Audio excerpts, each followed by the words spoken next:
You're trying to build wealth for retirement. Here's a few things that you should be doing or making sure that you're thinking through to build that millionaire wealth that you want.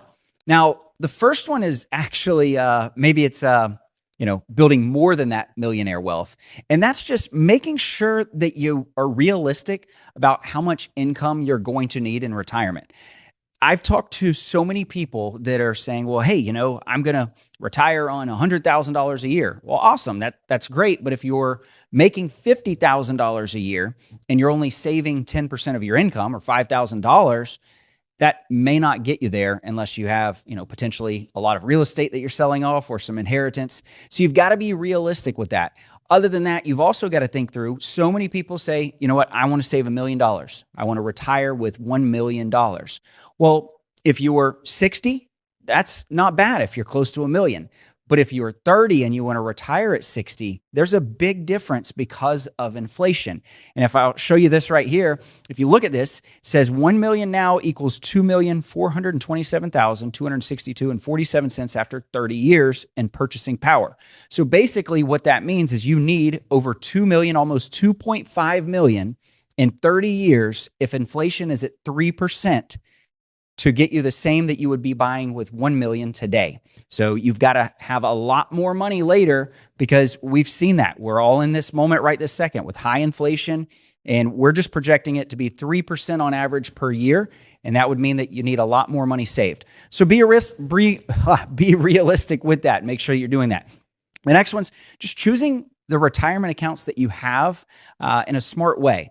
The thing is, I've seen so many people trying to save for retirement, maybe pushing everything in pre-tax accounts. We've talked about this. I've shown you a nest egg if you've watched the videos and the channels, but really thinking through your scenario. If you're wanting to retire before 55 years old, then you're going to need money in possibly a taxable account, or you've saved enough in a Roth that you can pull the principal from the Roth. That's an option as well, though not one that I would always suggest doing. So there's things to think through with which accounts you need to be saving in to grow your wealth. Now, if you have a 401k at work, you've got to take the match on the 401k. That's just one of the most simple ways to really grow your wealth and compound quickly. But beyond that, know what accounts you need to put your money in to be able to retire with that high net worth that you're wanting. The next one I'm going to show you a quick example of, and I'm going to say that, you know what, if you're working with an investment advisor and, it will depend on the fees and everything else, there's a lot of arguments for actually working with somebody and having them help you grow your wealth because they're going to be able to coach you along. Now, that makes sense, but you do have to be fee conscious. You have to make sure that you're not overpaying. You're not paying tons of money, because I'm going to just show you right here the difference of just 0.5%. And so if you start with $15,000 that you're adding in over a 30-year period of time, as you can see with a 6% interest rate or a 6% annual return after 30 years, you'll have $1,671,521.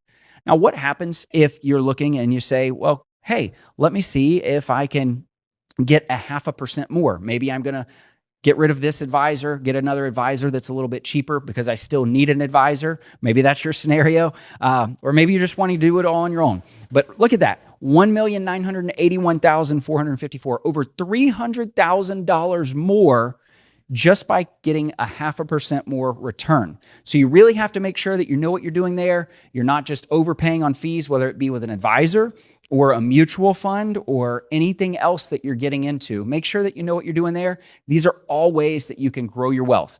This is the kind of stuff that we love to teach about. If you haven't checked us out, jazzwealth.com. If you're looking for an advisor, we'd be happy to help you. Hey, wait! Before you go watch one of our other great videos, have you had a chance to see our new Fin Tips videos? They focus on one topic at a time, covering investing, personal finance, and anything that can quickly help you with your dough. Best of all, we'll keep it real short, because we know time is money.